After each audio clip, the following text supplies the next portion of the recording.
nerds, and welcome back to book club. Today we are going to be talking about Wicked, or specifically Wicked, the life and times of the Wicked Witch of the West. I almost said Wicked Witch of the East. So I'm actually not excited to talk about this book. This book was such a pain in the ass to read. And I'm not gonna lie, I have biases. I am a big fan of the musical and of the new movies that just came out recently, which absolutely love them, adored them. This kind of ruined it for me. Like, the musicals, I feel like I can't really watch them now or listen to the songs without just thinking about this. And the musicals also ruined the book for me, but it's all a mess. So yeah, today we're going to be talking about the book Wicked, which I'm sure everyone has already seen a bunch of videos talking about the differences between the book, the musical, the movies, how they're all different from each other, how the musical and the movie is now different from each other, but I'm here to just go through the actual plot of the book.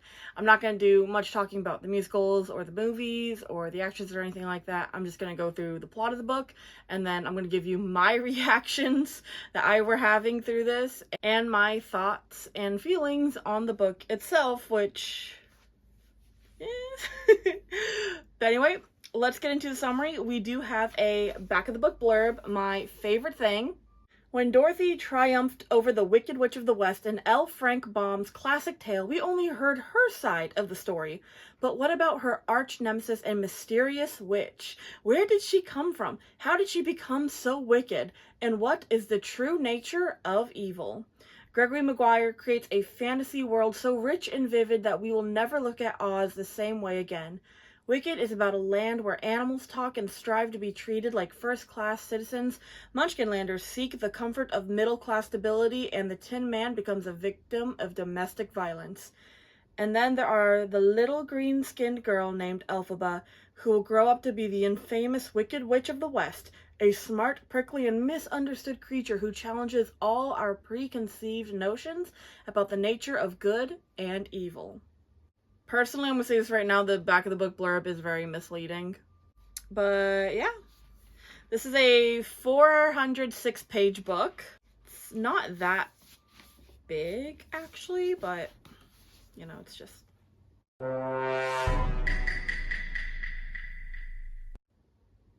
It's not that big.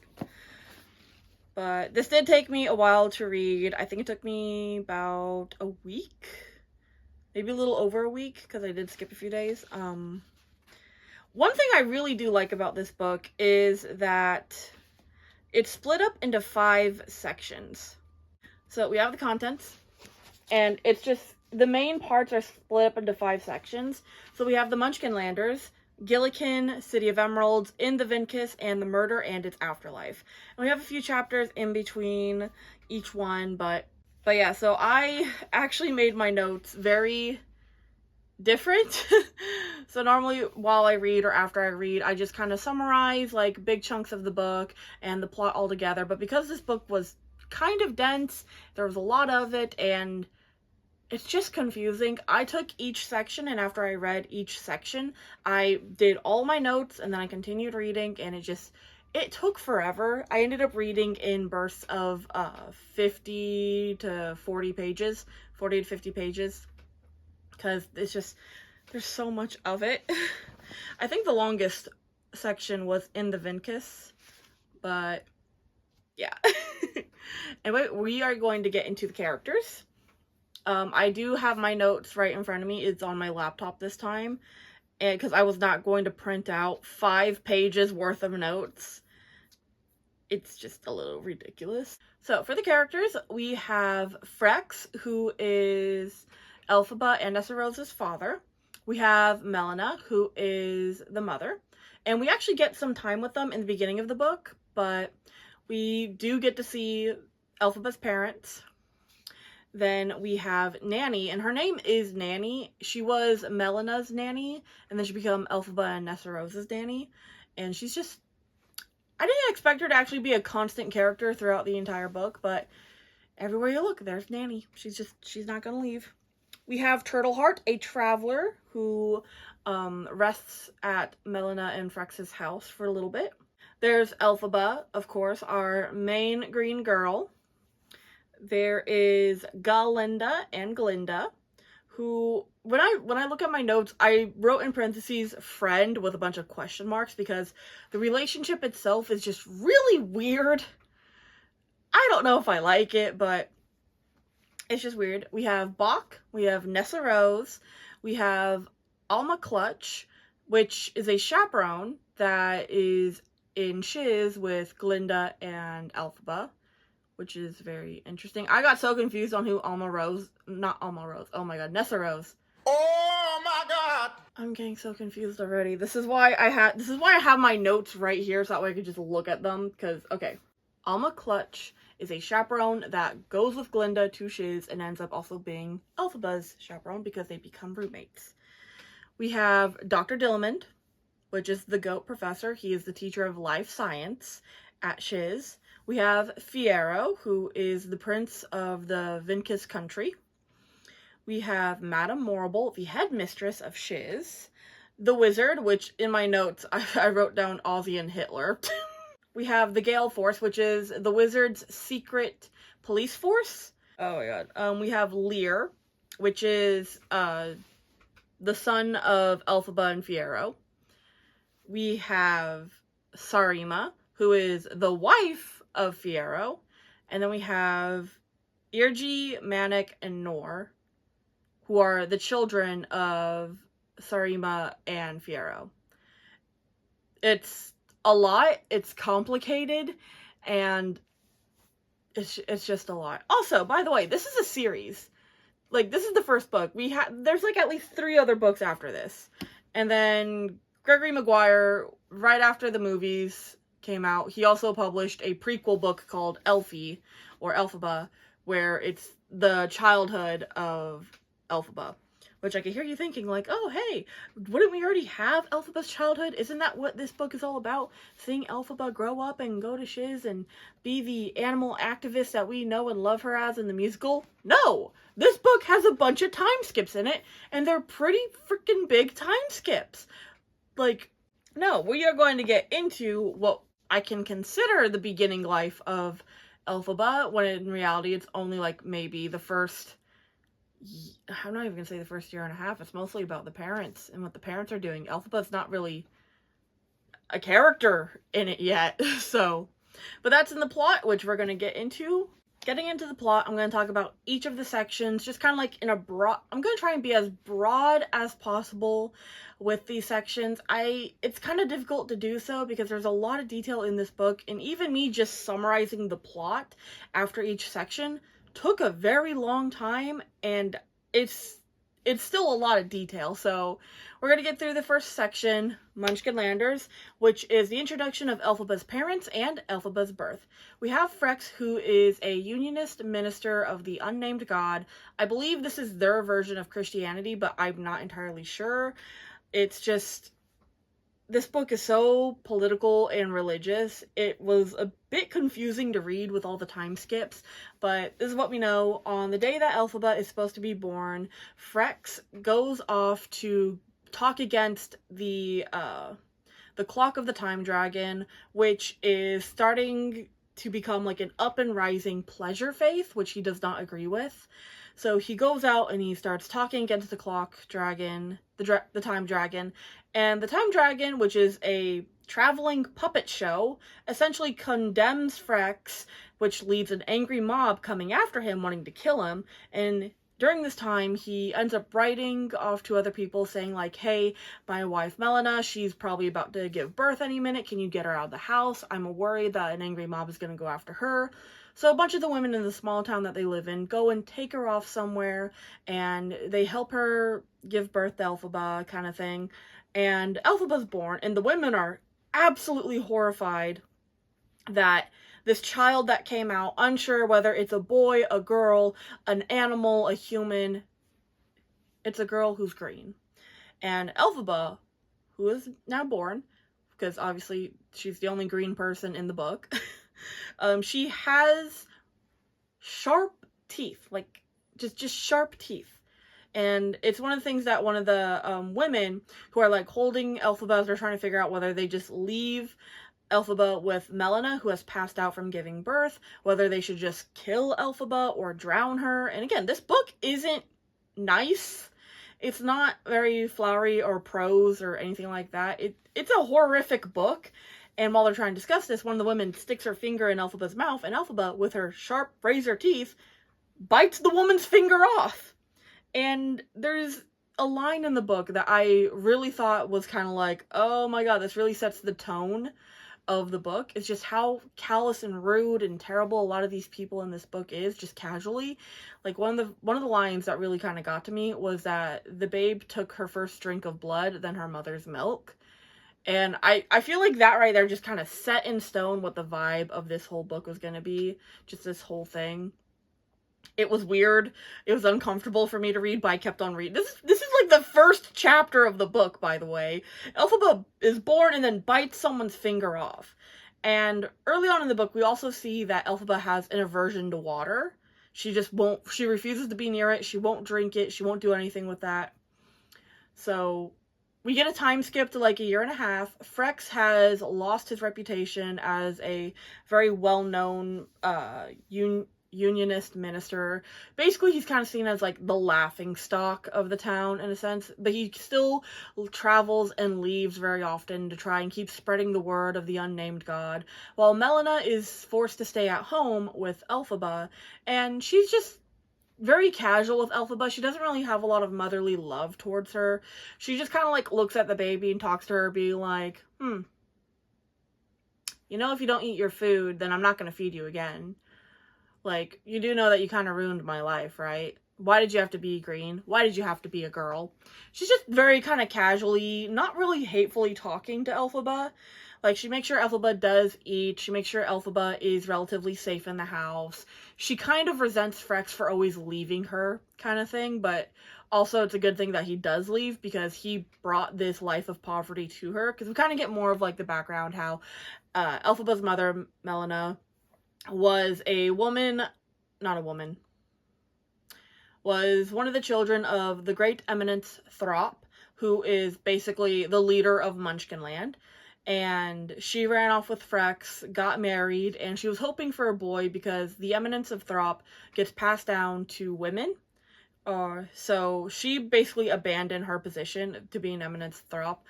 But with Elphaba now being born as like the oldest girl, Elphaba could then take the place of eminence Throp, and Melina thinks that being in that house of rich responsibility, political influence is just absolutely terrible, which is why she ran away from it. But while Frex is off gallivanting around, a stranger named Turtleheart comes in. He's a traveler, he's a glass blower, he just needs kind of like a moment to sit down, rest, relax. He's from the Quadling country. One thing I really like about him is that he's not bothered by Elphaba at all. Like, just absolutely not bothered. Like, he picks her up, he tosses her in the air, he holds her, he pets her hair. Like, he's not, like, dissuaded away from her, he's not uncomfortable around her. He's just like, a baby, and just picks her up and just starts playing with her. And Melina is like, oh, a stranger, new person, you know, being part of being the wife of a unionist minister. She gives him some food, offers him, like, a place to stay for the night. And, of course, she's also a little, I don't want to use the word slutty, but I feel like she's very, God. She ends up having some fun with Turtleheart, you know, romping around in bed and all that kind of stuff. They make sure that Elphaba's not going to get hurt. You know, they keep the door open to the bedroom. And they end up distracting her pretty well, as Turtleheart makes a plate for Elphaba to look into. And Elphaba is just absolutely entranced with the plate. She's looking in it. She must be seeing something of it. But we're not in Elphaba's point of view. She's a baby. How could we? And they end up just, you know, having fun, running around. And it turns into a thing where Turtleheart is there for days, months on end. And even after Frex comes back, he welcomes Turtleheart into their home, and he just keeps him around. You know, Turtleheart stays, lives life with them. He keeps Melina company in more ways than one.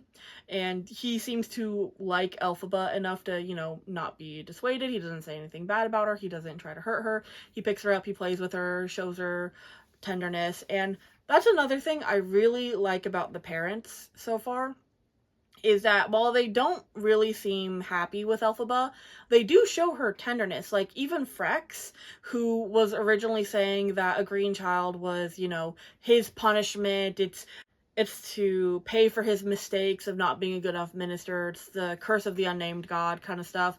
He does show her tenderness, which we don't see in the musical at all, where he even gave her a nickname, Fabula, and where it's like, he gives her the nickname Fabula, where it's a bond between him and Elphaba that only they have, kind of thing. Melina doesn't really have a lot of motherly instinct towards Elphaba. She makes sure she's alive, but Frex seems to actually have some sort of tenderness with her, even if it's not much. And Turtleheart is just not bothered by the child at all. So with Frex always being gone, we kind of learn that there's 3 main religions in Oz right now. A unionist of the unnamed god, pleasure faith, like the Clock of the Time Dragon, where people just jump into like instant pleasure, instant gratification kind of stuff, no matter what that is. But then also, I wrote down Ozma, the Fairy Queen, but it's not Ozma, it's Lorene, I think is how you pronounce it. Lorene, the Fairy Queen, who then becomes Ozma, the Queen of Oz, and then it's like basically Oz royalty, like, becomes the Queen of Oz, and all of her descendants after that, they're all regenerations of, or reincarnations of Lorene, the Fairy Queen. But then the wizard takes over and basically dethrones the current Ozma, which is a little girl, and basically dethrones her, said that she's in a deep sleep and that she'll wake up and take over Oz once again and all that. But those are the 3 main faiths that we get into the book a lot, and it's kind of like our introduction around it, especially when Nanny comes by. And again, Nanny is Melina's nanny originally. So she comes by, she's helping with Elphaba. She clearly doesn't like Elphaba, but she kind of has to put on, like, the facade of, like, oh, you know what? I'm a nanny, this is a child, I think, and she does her best with Elphaba of pretending not to be scared of her, to not be horrified or disgusted by Elphaba, and is just trying to be the best nanny she can, while also giving Melina a reality check, because she can see what's going on between her and Turtleheart. And it's really interesting when Nanny does confront Melina. They're washing the bed sheets because Melina and Turtleheart just had like a romp together, and Turtleheart's watching Elphaba kind of thing. And Nanny kind of calls her out, just like, doesn't Turtleheart need to leave soon? You said he was a traveler, he's from Quadling country. Like, shouldn't we just give Elphaba to him and have him take her away? Or, hey, let's go kill Elphaba, let's dump the daughter in water so that she hates so much and hopefully she'll drown and die, kind of thing. And Melina is not entertaining the idea. She's like, we're not going to kill the girl, and we're not shooing away Turtleheart, because Frex always leaves me alone, and I would like some actual goddamn company. So after Nanny attempts to either get rid of Elphaba or kill her, she then says, like, well, Elphaba is growing up, because again, time skips. She's like, well, Elphaba is growing up, she needs to socialize with children. So we're gonna make her socialize with children. And we get this whole scene where, like, they go to, like, this daycare, this schooling, and they just try to let Elphaba, like, be with the other kids. Nanny has a way of talking to people, of letting Elphaba, like, join the other children and all that. And we get a really funny scene where the school teacher, like, is telling the kids not to bite because they tried to bite Elphaba, and Elphaba still has her sharp teeth, and so Elphaba tries to bite back, and it's just chaos. Melina's just kind of like hiding her face in her hands, and Nanny's just going like, aren't children precious? As if you did not just, oh my god, is that a spider? Oh my god. Oh my god, what the fuck is that? I think that's a spider. Okay, hang on. I gotta take care of that right now, actually. God, I gotta get paper towel. A few moments later. Oh, please don't go down. Please don't climb up. Please just die. This is what Nanny felt like when she looked at Elphaba. Okay, I got it. You're getting moved. I need this. A few moments later. Oh, we're almost done with Munchkin Land too. Anyway, oh god, Elphaba starts socializing with children. We get to the next chapter, and basically we learn why Turtleheart left his home country, and they try kind of asking him, like, hey, why'd you leave your country? He says that there's horrors there, and Elphaba's first word actually becomes horrors, which reminds Turtleheart that he needs to leave, he needs to go, and Melina and Frex are like, why do you need to leave? Like, that's, like, no, please don't, and Turtleheart basically says that Emerald City workers went down to Quadling Country to scope it out. It's a very delicate ecosystem, and that the Quadlings don't have a way to communicate with them properly to the city workers and explain how delicate the ecosystem really is. And Turtleheart is really scared that the Emerald City workers are going to find out that there's real red rubies in, like, the water underneath the ground, because it's a very marshy land in a sense, and that are going to absolutely destroy the ecosystem. So Turtleheart remembers that he's supposed to be going towards the Emerald City to meet with the wizard, to beg and plead, hey, just leave it alone, leave us alone, we don't want anything to do with you guys. And to make Turtleheart and Frex not leave, because Frex then goes like, wow, the Quadlings are really in trouble, let's go and be missionaries in Quadling Country. Turtleheart, like, maybe you could stay with us, maybe you could show us around, maybe we could help, or something like that. And Melina doesn't want to leave leave the small town that they ended up staying in. Like, she doesn't like it there, but she doesn't want to leave it either. So she ends up standing up and saying, like, I'm pregnant, and we don't know if it's Frex's or Turtleheart's fault, or if Turtleheart is the father. And Nanny goes up to her and goes, like, are you actually pregnant? Melina says yes, and so Nanny goes like, hey, I went to a gypsy, and she gave me these, like, pills, take these, and your child will not be green. So Melina ends up taking, like, a whole bunch of them, and that is the end of the Munchkin Lander section of the book. Next section of the book is called Gillikin, and this is where we are finally at Shiz, and we get Galinda's point of view of entering Shiz. She's a rich country girl, like the very hierarchy, like very top of the hierarchy of like where she's from in her little country town, but she's not as rich or high societal like the other girls at Shiz. And Shiz is it's a college where only like the smartest or the richest can actually enter into, and Galinda had the opportunity to send in a essay and was able to be picked. So she's very like, she feels very high societal, but when she gets there and she notices all the other girls with their almas, Alma Clutch is specific to Glinda, that's her chaperone, but due to a nail in her foot, so she missed the orientation day to go to the hospital to like make sure that she's not going to have like an infection or something. And so Galinda doesn't have a chaperone, doesn't have an Alma to like get a roommate for her, like how all the other Almas were doing. So that's how she ends up rooming with Elphaba, is that she goes to the headmistress and goes like, hey, my chaperone's not here, she's very busy, she's also a little senile, like I need to be in this dormitory with all the other high societal girls. And yes, and so Madame Morble's like, oh, well then I'm gonna place you with like one of the with the eldest Throp sister and soon to be Eminence Throp, Elphaba. And she's like, oh, Elphaba is like a societal nightmare, she's green, she's very nerdy, she doesn't want anything to do with like the high societal girls, she wears really like frumpy black clothes, and Galinda really wants to be like one of the high societal girls, and she does have a bit of a freak out moment where she realized that some of the girls are wearing real diamonds and pearls while all she's wearing is just silver. So she feels very like, not outsed, but that she's gonna have to really try to be a high societal girl, and being with Elphaba is going to be her societal death sentence. But we kind of get a little bit more of Elphaba here and there. We kind of learn that Elphaba doesn't really like anyone in a sense. Like, she's just always reading, she's always doing knowledge, she doesn't really say anything to Galinda, and Galinda's happy about that. She doesn't want to talk to Elphaba either.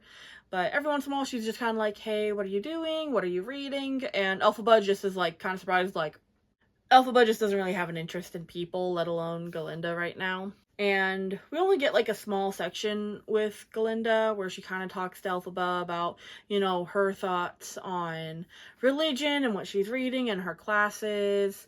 Elphaba just kind of challenges Galinda and goes like, can you think for yourself? Like, can you think at all? Do you have the ability to have a thought? Or are you like all the other high societal girls who are just standing there looking pretty? And Galinda does say, like, in her inner monologue, that she didn't really know what to do when she got the shiz. Like, she didn't actually expect to do any learning. She thought she was just going to be, like, a pretty high societal commemorative bust, essentially, where she didn't actually expect to do anything. But fun fact about Galinda in the book, she does have a deep love for architecture. And that's something that she has to keep hidden because that's not a very, like, high societal thing to do. To have, like, an interest in it, especially for her. Because it's, like, her own made-up rules. Like, I can't let people know about this. I have to still, like, act a certain way and this and that. And then we kind of get a shift change to Bach, which is very interesting. We actually get a lot of Bach in the Gillikin section, which I was very surprised at. Bach originally goes up to Elphaba, like, he doesn't even notice Galinda at first. He goes up to Elphaba and going like, hey, I know you. We went to the same town. We grew up in the same small town when we were very young. Like, I recognize you. And she's like, how could you possibly recognize me? I don't remember you. And he's like, it's kind of hard to not recognize a green person. How many other green people are there? This kind of offends Elphaba, and she storms off, which Galinda, who was with her, because the only real reason that Galinda spends time with Elphaba is because she has to share her Alma Clutch with Elphaba. So that's the only reason why they spend any time together.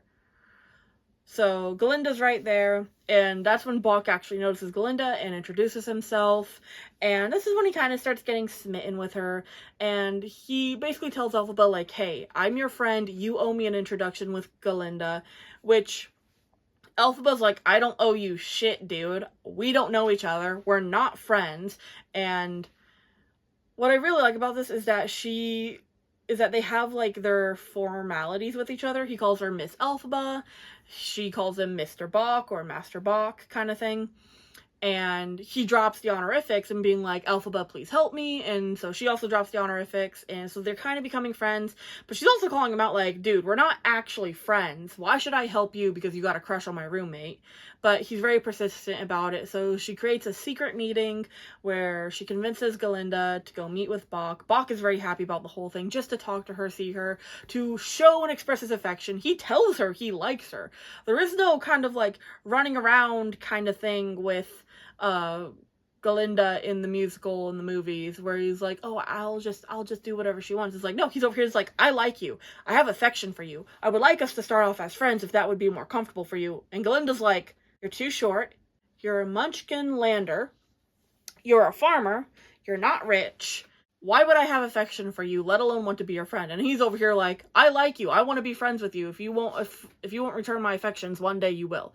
He's very persistent. And all the while, Elphaba is just kind of sitting on the sidelines, like, basically eating popcorn, like, and just kind of teasing both of them, telling them how, like, I have every right to be here and watch the shit show go down. Like, basically trying to be their translator, but failing horribly at it, because she's just basically the friend there that's just kind of watching the shit show go down without saying anything really helpful, to the point where both Galinda and Bach kind of call her out, being like, can you leave? Can you shut up? We're trying to have a conversation here. And Elphaba's like, no, I'm not gonna leave. You made me come here. I had to drag your ass out here. I at least deserve to watch how the shit show's gonna go down, because I know what's gonna go down. You don't care about him. He's infatuated with you. End of story. Like, you're just not gonna work together. But then the chaperone comes by and goes like, a secret meeting with a boy, because the dormitories are separated, obviously. She's like, that's unacceptable. And Bach tries to get more meetings with Galinda with Elphaba. Elphaba doesn't really try to promise anything, but they do end up having one more meeting where Galinda says that over the summer, after school, she's going to hang out at her friend's house all summer and all this kind of stuff, which she does, and Bach and a couple of his friends go and work at the libraries at Shiz. Elphaba goes and works for Dr. Dillamond because there's been some animals should be seen not heard propaganda going around the school caused by Madame Morrible that Dr. Dillamond has been outwardly like trying to fight against, and his research right now at this time of the book is trying to find how there is no real difference between animals and humans, and how they talk about animals who can talk and animals who can't talk is interesting, because animals who can't talk have a lowercase a, animals who can talk have an uppercase A, and somehow when the characters are talking about it, you can tell the difference when they say like, oh, is that cow an animal versus, hey, is that cow an animal? Like, is it an animal that can't talk versus an animal who can talk? Which I think is really funny because, like, as a reader, we know the difference because they made the distinction with the lowercase and uppercase of the letters. But when they're just talking and you think about it like that, it's like, how are they supposed to know? Or is it like a tone infliction or something? Anyway, Elphaba's working with that, and Bach tries to get Elphaba to tell him more about Galinda, if she talks about him, if she thinks about him, like if she writes to her and this and that. Elphaba says that she doesn't really care what Bach thinks. She's not going to be a messenger for them or tell him everything about that. And however, we do also learn that Bach really likes Dr. Dillamond. He's very interested in the doctor and the goat and all that kind of stuff. And he's like, what's the research about? What are you working on? Like, I would love to go see one of his seminars, this and that, which he is their teacher. He has seen him, but he would like to be, have a more like kind of personalized relationship. And so Elphaba explains what they've been researching, but how they have limited access to a library because one library is only for boys and the other library doesn't allow animals, so they're kind of like stuck in that situation in a sense. But Bach has access to both, and so he offers to grab research for them in return of like kind of learning more about Dr. Dillamond's research because he really likes Dr. Dillamond. And this is kind of where the friendship kind of really blossoms in a sense. And Bach even like gets two of his other friends in on it, and with the adrenaline of doing something secretive that's not allowed, sharing information kind of stuff, like it really does like bond them together in a sense with the research, which is actually really nice, until Elphaba mentions that she got a letter from Galinda about her going over to the summer house and spending time with her. Bach insists that Elphaba must go when Elphaba does not want to do a damn thing about it. And Elphaba tells Bach to go, and Bach's like, I wasn't invited. I can't just go. And Elphaba's like, well, fine, I will go, and I'll drag you along with me. So they do end up going over, which the girls who own the house and the other friends there are absolutely like, oh my goodness, Elphaba, what are you doing here? And you brought boys? Because Bach also brought his friend Averick with him. And Galinda is horrified. She's like, what the hell are you doing here? And Elphaba's like, you invited me. Do I really gotta show you the invitation that you wrote in order to make you understand that you invited me here? And Galinda's like, I didn't invite you. What are you doing here?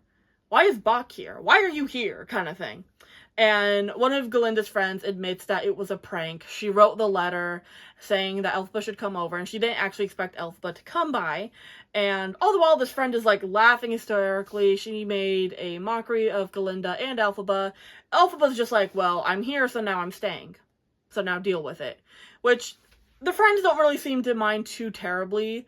She thinks it's like hilarious that they tricked Elphaba into coming over for like the last few days of summer. Galinda is absolutely horrified, but once she does end up leaving her room because she locked herself in there because she was so horrified, Bach and Galinda get to talk a little bit and chat, and Bach ends up kissing Galinda, and Galinda does return the affections a little bit, but she's still very much of like, we still can't really be together. So, but as the new school year starts up,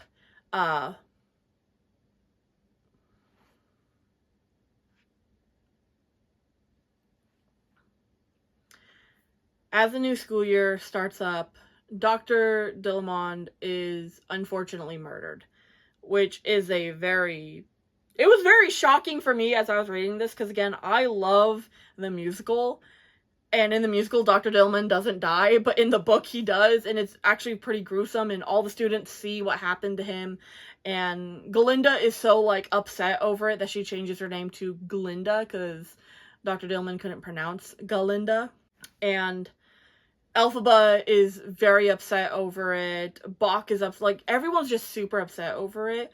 And a fun little thing with this is that because Glinda changed her name from Galinda to Glinda, it's like she has like her two different personalities. And Bach recognizes this kind of in a thing of like, I liked Galinda, who was very sure of herself, who liked what she was doing, and her friends, all this stuff. This new Glinda, who's going in this different direction, I don't really know if I like her that much. And so Bach's crush does end up going away from Glinda, and he doesn't end up liking her that much anymore. He still values her as a friend, but that's just about it. I need a water break.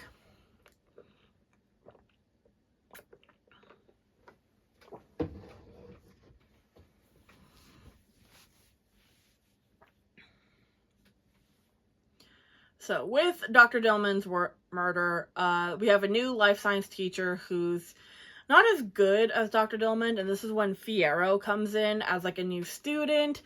He almost gets killed in life science class, but after he takes his seat and all this kind of stuff, the next class, or the next time they have life science class, there's a lion cub in a cage, and the new life science teacher is trying to be like, is this an animal or an animal? And Elphaba's over here like, hey, where's the cub's mother? Like, we're not gonna know if it's animal or an animal if we don't have the cub's mother. Where the fuck is the cub's mother? Why did you take him away from his mother? And the doctor's like, just shut up and sit down. I'm talking here. Like, that's the whole point, is that without the mother, there's no distinction between whether it's an animal or an animal.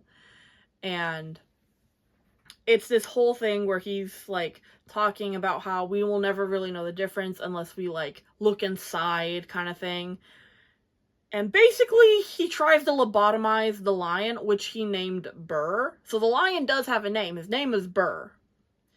And everyone in the class was, like, protesting it, being like, are you seriously gonna lobotomize the lion right now while it's terrified, scared, in a cage? And all that kind of stuff. And what I found really interesting in the scene is that I know this scene from the musical, from the movies, and I was expecting Elphaba or Fierro to, like, jump up and grab the lion and run out. No, it's just two random students. Two random students get up, grab the lion away from the professor, and then walk out the door while he's ranting and raving about how no one wants to learn anymore in the school and this and that. While Elphaba, the only thing she did was being like, hey, you don't know if that's an animal or an animal. Where's its mother? This is kind of where I'm starting to learn that I'm not gonna like a lot of these characters, because they just act so different from what I already thought of them. So, we get a lot of changing points of views from Elphaba, Glinda, and Bach. And essentially what ends up happening is that Glinda's chaperone kind of starts going a little crazy, a little senile, because she saw the murder of Dr. Dillamond, but now she's acting all crazy and kind of wild. And she has this, like, disease where she's talking to inanimate objects and acting as if she's having actual conversations with them. And Glinda's very suspicious of this, because that was a fake disease she told Madame Morble to get out of rooming with Elphaba. And now it's real. And she tries to tell Madame Morble this, and Madame Morble's like, well, maybe you're just such a powerful sorceress that you thought of this, like, random disease and now it came to life, which is how she gets Glinda into sorcery, because Glinda does have a natural ability for sorcery, which is interesting because it was Elphaba in the musicals, but it's actually Glinda in the book. And Elphaba doesn't care for sorcery. She just wants to go into life science to continue Dr. Dillamond's work, kind of thing.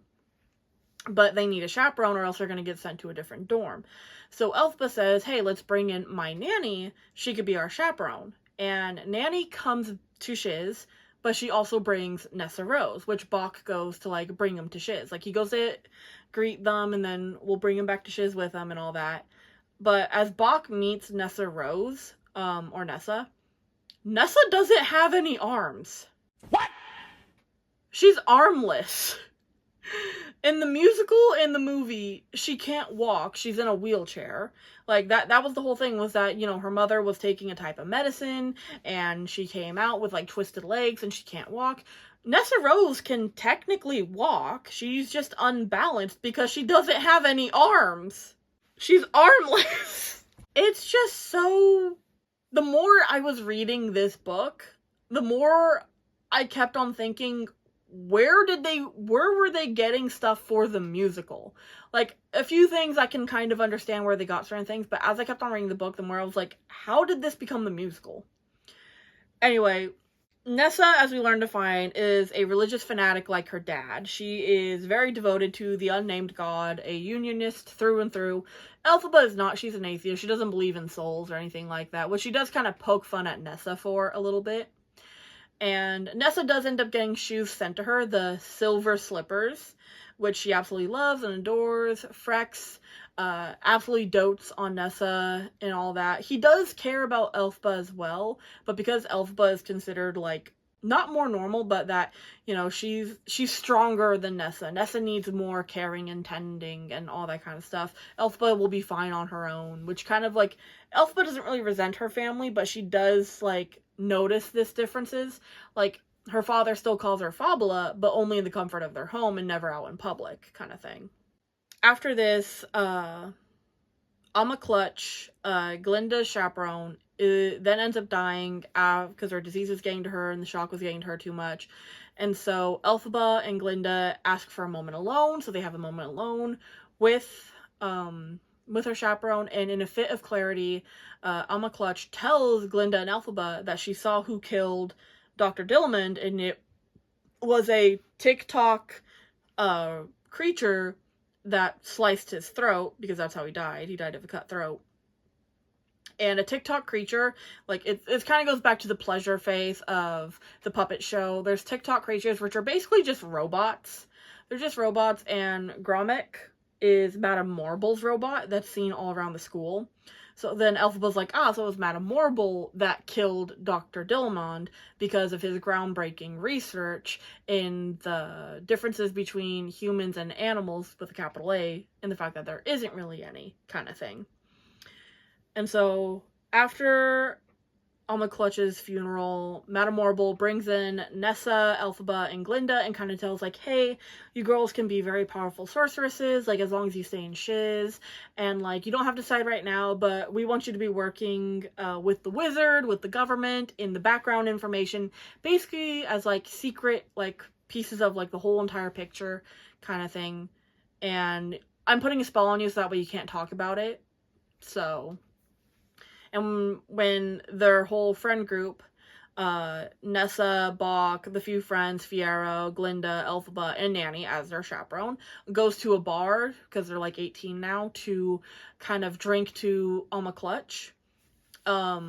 When Glinda and Nessa try thinking about what they talked about with Madame Morble, they end up passing out, which we kind of get Elphaba, like, who's now kind of friends with Glinda, and was kind of like, hey, I don't want to have to slap you to wake you up, like, you gotta fight this, Glinda, you gotta be stronger. She's like, I love you too much to wake you up from this, which basically she's like, hey, I love you too much to smack the shit out of you to get you to wake up after you fainted. They go to the bar, they drink to Alma Clutch, and after a lot of drinking, Elphaba, Glinda, and Nessa... Well, Elphaba says that her, Glinda, Nessa, and Nanny are going to be going back to shiz. The rest of the group go to the philosophy club, which I'll explain in a minute. But while Nessa and Nanny go back to shiz, Glinda and Elphaba run away to the Emerald City to go meet with the wizard to talk about Dr. Dillamond's death and the research that he's been working on, which Elphaba has. So they're running off. Nessa's getting taken back to shiz. All the while, Fiero, Bach, and the rest of the friend group is going to the philosophy club, which, from my understanding, is basically a weird sex dungeon club with alcohol and hard drugs, animals, dwarves, elves, humans, munchkins, all different types of people around Oz in this club. It's basically like a very pleasure-faced club, and it's uncomfortable to read. Like, the reason why I call it a sex dungeon is because there is sexual activity that happens, and one of the characters gets so traumatized from it, he's never the same again. So we're just moving past that. And Elphaba and Glinda, we get a cut to Elphaba and Glinda making it to the Emerald City. They go and meet the wizard, and they're trying to tell the wizard that, hey, we know about Dr. Dillman's death. We have, like, research for, like, animals and humans, and why animals with a capital A should have rights, this and that, and they want the wizard to do something about it. The wizard tells them no, to leave the research on the floor, and to get the fuck out.